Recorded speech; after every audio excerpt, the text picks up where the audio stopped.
Sobrang napakagaling talaga itong si Nikola Jokic. Kaya niyang magpanalo ng laro.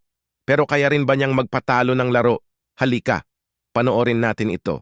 Shadowing him. Nuggets won a game at Golden State just like this. It's gonna be Jokic. He's gonna...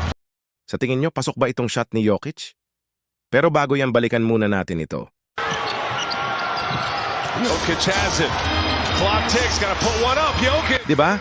Nakakamangha ang shot ni Joker. Maraming nagsabi na tsamba lang daw ito. Tsamba lang nga ba?